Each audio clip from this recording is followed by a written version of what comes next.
Hi everyone, I'm Shweta from Ginny'sPlanet and I'm back with Empathy Fact series that comes to you every Thursday. Today I have with me Annie and Samson, who are co-founders of Logos Transformation. Hi Annie and Samson. Hi Hi Shweta. Shweta. Hi. Okay, so I'll just share a brief introduction about you and then jump right into the question.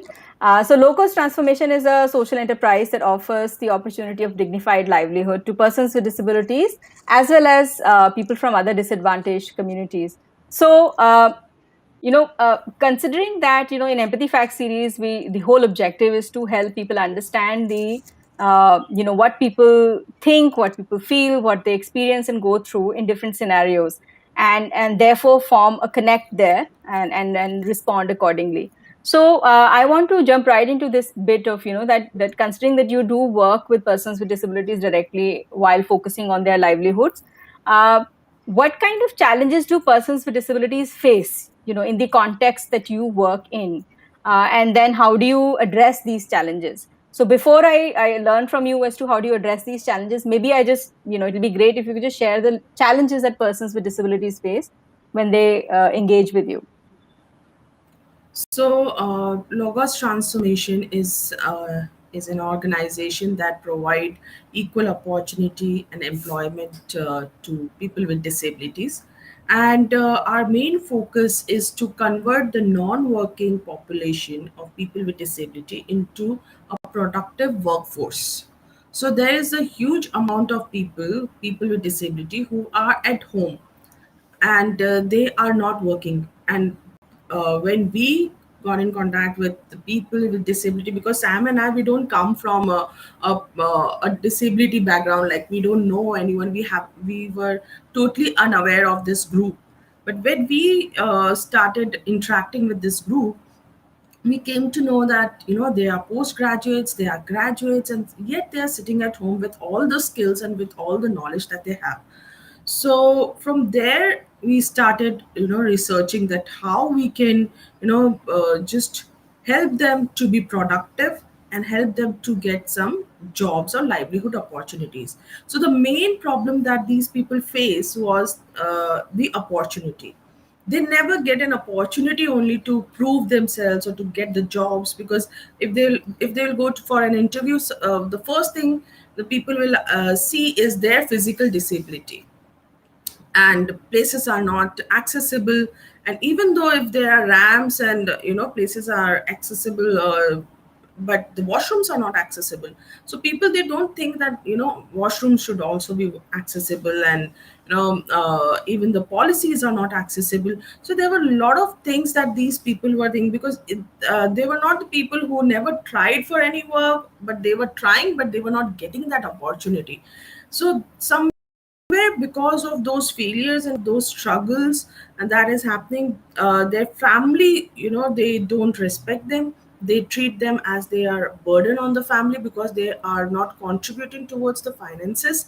And in somewhere, they, it happens that they also lose their confidence.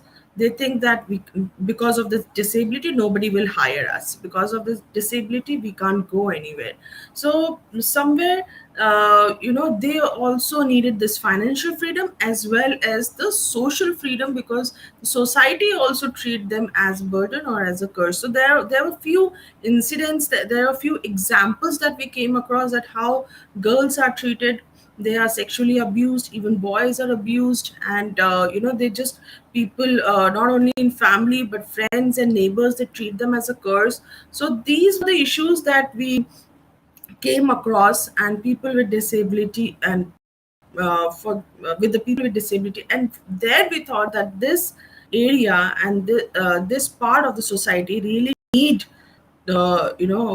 some people to work things around for them, not only as a social work, because social work, if somebody will donate you something or some, that doesn't work for the lifetime. So that we wanted to bring some solution there. Thank you, Annie, for sharing all that. So you've talked about the lack of opportunities, the impact on confidence of persons with disabilities, how society and how family views them. and how, in spite of, even if somebody does go for a job or gets a job, the whole think of, inaccessible environments, inaccessible workplace, all that faces, persons with disabilities. So considering all these aspects, how does logos transformation addresses them, because you continuously still continue to work with the persons with disabilities. Yes. So as Annie mentioned, opportunities is something that remains a concern in this space. So that is what we picked up, and we realized that can we work in an area that can help them. We can bring them close to the opportunities or generate opportunities for them. And so for us, what work was always hit and try, because we do not come from the disability sector. We do not have any family member or anyone who has any kind of special condition. So we just moved into this, totally, blindfolded, I would say, and just try to make our way forward.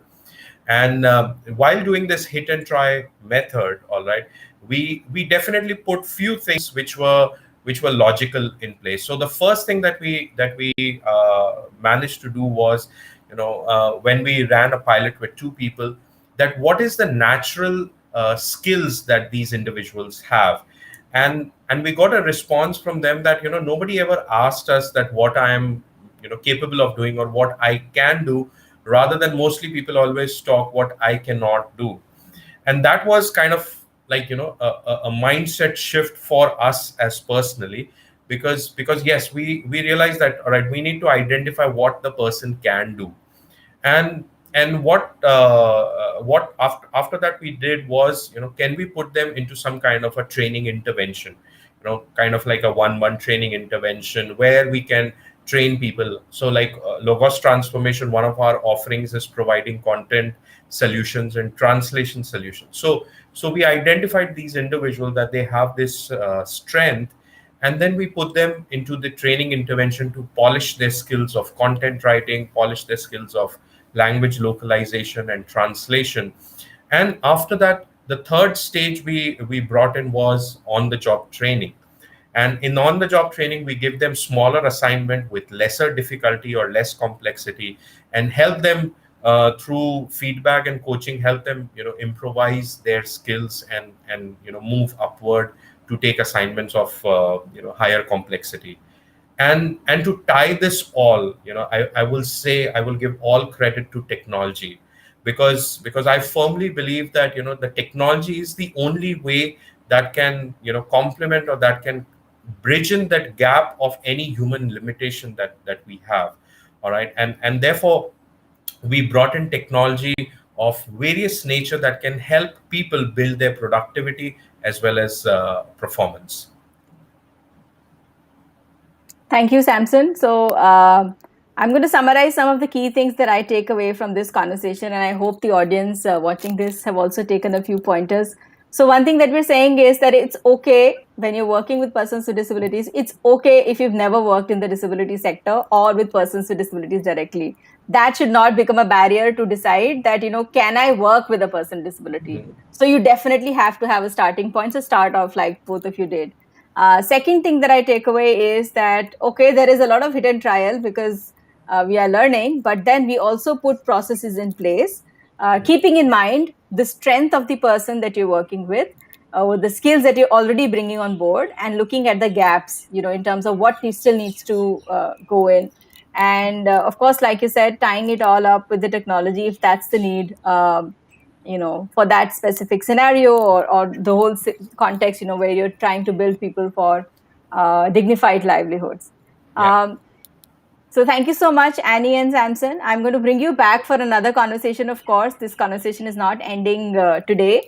So I will invite you to another Thursday Empathy Facts series to take more inputs from you when it comes to companies and persons with disabilities. Thank you so much for joining us today. Thank you Thank for you. inviting us. Thank you. Thank you, Shweta.